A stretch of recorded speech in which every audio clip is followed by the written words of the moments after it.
Hello students, welcome to our channel. நாம் இன்னைக்கு இந்த பதிவில் 7th ஸ்டாண்டர்டுக்கான சயின்ஸ் கொஷின் தான் ஆஃப் இயர்லி கொஷின் பார்க்க போகிறோம். ஸோ இந்த கொஷின்ஸ்லாம் நீங்கள் படிக்காமல் எக்ஸாமுக்கு போகாதீங்க. நீங்கள் தான் அப்புறம் மார்க் கம்மியாக ஸ்கோர் பண்ணிடுவீங்க. நீங்கள் வீடியோ ஸ்கிப் பண்ணாமல் ஃபுல்லாக பாருங்கள். எந்தெந்த கொஷின்ஸ் நீங்கள் எப்படி அப்ரோச் பண்ணுன்றதை நான் உங்களுக்கு விளக்கமாக சொல்கிறேங்க. நீங்கள் இப்போ தான் அதே போல் பார்த்தீங்கன்னா டிஸ்கிரிப்ஷனில் வாட்ஸ்அப் சேனல் லிங்க் ஒன்று இருக்கும். அது நம்மளோட சேனல் தான். அதில் நீங்கள் ஜாயின் பண்ணிக்கோங்க. அப்போ நம்மளோட சேனலை சப்ஸ்கிரைப் பண்ணி பக்கத்தில் இருக்கக்கூடிய பெல் ஐக்கானையும் கிளிக் பண்ணி ஆல் அப்படின்ற ஆப்ஷனையும் செட் பண்ணி சப்போர்ட் பண்ணுங்கள். எல்லா அப்டேட்ஸும் உங்களுக்கு நோட்டிஃபிகேஷனோட அடிக்கடி சேருங்க. வாங்க இப்போ நம்ம வீடியோக்குள்ளே போய்டுவோம். இப்போ 7th ஸ்டாண்டர்ட் சயின்ஸை பொறுத்த வரைக்கும் 1 மார்க்கில் ஈஸியாக நம்ம ஸ்கோர் பண்ணிடலாம். அந்த ஃபர்ஸ்ட் பர்சன்டேஜை நம்ம ரீச் பண்ணிடலாம். அப்போ பாருங்கள், ஒவ்வொரு கொஷின்ஸுமே உங்களுக்கு தெரிஞ்சிருக்கா பாருங்கள். நான் படிக்கிறேன், அவங்க எப்படி நீங்கள் அப்ரோச் பண்ணியிருக்கீங்கன்னு பாருங்கள்.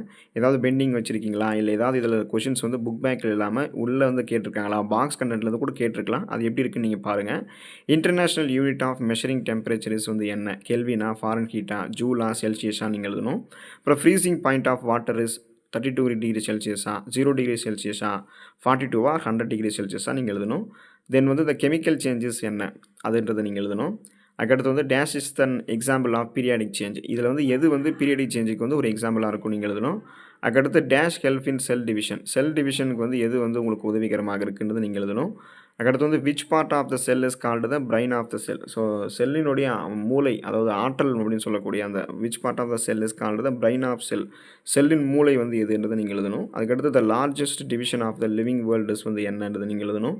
அதுக்கடுத்து பார்த்தீங்கன்னா the binominal name of the PGN is என்னன்றது நீங்கள் எழுதணும். அதுக்கப்புறம் டக்ஸ் பெயிண்ட் உடைய சாஃப்ட்வேர் எதுக்கு யூஸ் பண்ணுறாங்கன்றது நீங்கள் எழுதணும். அப்புறம் Tux Math software helps in learning the dash எதுக்கு, அது கிராஃபிக்ஸ்க்கா, பெயிண்டிங்க்கா, அரித்மெட்டிக்கா, ப்ரோக்ராமிங்க்கா நீங்கள் எழுதணும். ஸோ இதில் ஒரு ஆன்சர்ஸ்லாம் உங்களுக்கு குறிச்சிருக்க மாதிரி இருக்கும். பார்த்தீங்கன்னா தெரிஞ்சிருக்கும். பிளாக் கலரில் குறிச்சிருப்பாங்க. உங்களுக்கு இன்னொரு டைம் கூட ஷோ பண்ணுற பாருங்கள்.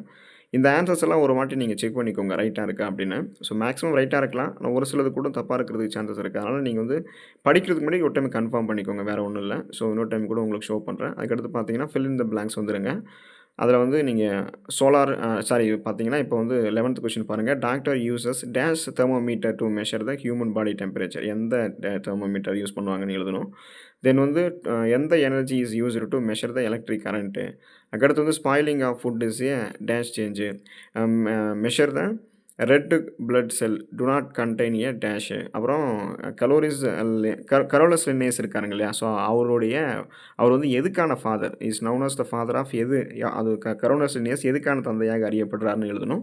இப்போ ஃபில் இன் த பிளாங்க்ஸ் முடிஞ்சதுக்கப்புறம் பார்த்தீங்கன்னா நீங்கள் மேட்ச் த ஃபாலோவிங் எழுதணும். அதுக்கு உங்களுக்கு 5 மார்க் இருக்குது. கிளினிக்கல் தெர்மோமீட்டர் என்ன, normal temperature of the human body எவ்வளோ இருக்கும், அப்புறம் பாயிலிங் பாயிண்ட் ஆஃப் வாட்டர் என்ன, ஃபியூஸ் என்ன, ஸ்விட்ச்னா என்ன அப்படின்றது நீங்கள் எழுதணும். ஸோ இதில் இருக்கக்கூடிய ஒவ்வொன்றுமே இம்பார்ட்டன்ட் தான். இதில் ஒரு சில ஆன்சர்ஸும் குறிச்சிருக்கும், அது ரைட்டானு பார்த்து படிச்சுக்கோங்க. இதன் அடுத்து பார்த்தீங்கன்னா கிவ் ஷார்ட் நோட்ஸ் 2 மார்க் எழுதணும். நிறைய கொஷின்ஸ் உங்களுக்கு சாய்ஸ் விட்டு கொடுத்துருப்பாங்க. ஆனால் நீங்கள் படிக்கும்போது சாய்ஸ் வராமல் படிச்சுக்கோங்க, எழுதும்போது சாய்ஸ் விட்டு எழுதிக்கலாம். ஸோ நம்ம ஒரு கொஷின் நம்ம கொடுக்குறாங்கன்னா எல்லா கொஷினுமே நம்ம அப்ரோச் பண்ணணும். எல்லா கொஷினும் பதில் தெரிஞ்சிருக்கான்னு பார்க்கணும். அப்போ தான் அதிக மார்க் நம்ம ஸ்கோர் பண்ண முடியும். ஸோ ஒவ்வொரு கொஷினாக இப்போ ஆர்டராக படிக்கிறேன் பாருங்கள். நீங்கள் உங்களுக்கு தெரியுதான்னு பாருங்கள். நல்லா ஷோ பண்ணுறேன் பார்த்துக்கோங்க. What is the use of kink in clinical thermometer. The body temperature of Ramu is 99 degree Fahrenheit. He suffered from fever. அவங்க ஃபீவரால் சஃபர் ஆகிருக்காங்க, பாதிக்கப்பட்டிருக்காங்களா, அப்படி இருந்தால் ஏன் அப்படின்றத நீங்கள் எழுதணும். அதுக்கடுத்து அனலாக் இருக்குது. இப்போ வாட்டர்னா பைப்பு, எலக்ட்ரிக் கரண்ட்னா அப்போ என்ன இருக்கும் அப்படின்னு எழுதணும். லென்த்துனா மீட்டர் ஸ்கேல், அப்போ கரண்ட்னா என்னன்றதை நீங்கள் எழுதணும். அதுக்கடுத்து நேம் ஃபியூ இன்சுலேட்டர். இன்சுலேட்டரோடைய கொஞ்சம் பேர் எழுதணும். Then state 2 examples of periodic changes. What type of changes colouring of the paper paper. அதுக்கப்புறம் what the cell is very important for us, why the cell is very important for us. அதுக்கப்புறம் write correct sequence from cell to organism. அதுக்கடுத்து what are the functions of cell wall in plant cell. Write the binominal name of human, அப்புறம் paddy. அப்புறம் what is ducks paint. அதுக்கப்புறம் பார்த்தீங்கன்னா convert the given temperature. Degree Celsius இருக்குங்க இல்லையா, 0 degree செல்சியஸை எத்தனை இதில் கெல்வினா மாற்றுறோம், 20 டிகிரி செல்சியஸ்னால் எத்தனை ஃபாரன் ஹீட்டில் மாறும் அப்படின்னு எழுதணும். அதனால் உங்களுக்கு இன்னொரு டைம் ஷோ பண்ணுறேன் பாருங்கள். இதில் கம்பல்சரின்றதெல்லாம் எதுவும் கிடையாது. இந்த கொஷின்ஸ் எல்லாமே நீங்கள் சாய்ஸ் விடாமல் படிச்சுக்கோங்க, ரொம்ப ரொம்ப இம்பார்ட்டண்ட்டு. அடுத்து பார்த்தீங்கன்னா உங்களுக்கு நீங்கள் லாங் ஆன்சர் எழுதணும், 5 மார்க்கு. அதில் உங்களுக்கு கொடுத்துருப்பாங்க எத்தனை கொஷின்னா 1 2 3 4 5 6 7 கொஷின்ஸ் இருக்கும். இந்த 7 கொஷின்ஸில் நீங்கள் 4 5 மார்க் எழுதினா போதும். உங்களுக்கு நீங்கள் 3 சாய்ஸஸ் விட்டு கூட நீங்கள் எழுதிக்கலாம். ஆனால் படிக்கும்போது எல்லாமே 7 கொஷினும் படிச்சுக்கோங்க. ஏன்னா நமக்கு ஒரு வாட்டி நீங்கள் ஏதாவது ஈஸியாக கொஷின் படித்து போயிட்டு அது கேட்கலன்னா நீங்கள் தான் எழுதாமல் அப்புறம் மார்க் கம்மியாக ஸ்கோர் பண்ணிடுவீங்க. அதனால் நான் என்ன சொல்கிறேன்னா, எல்லா கொஷினுமே நீங்கள் படிச்சுக்கோங்க. எழுதும்போது நீங்கள் சாய்ஸ் விட்டு எழுதிக்கலாம். ஒரு கொஷினாக படிக்கிறேன் பாருங்கள், எப்படி உங்களுக்கு தெரிஞ்சிருக்கான்னு பாருங்கள். Draw the diagram of a clinical thermometer and label its parts. Explain the construction and working of and telephone. State the similarities and difference between the laboratory thermometer and the clinical thermometer. Draw plant cell and mark the parts.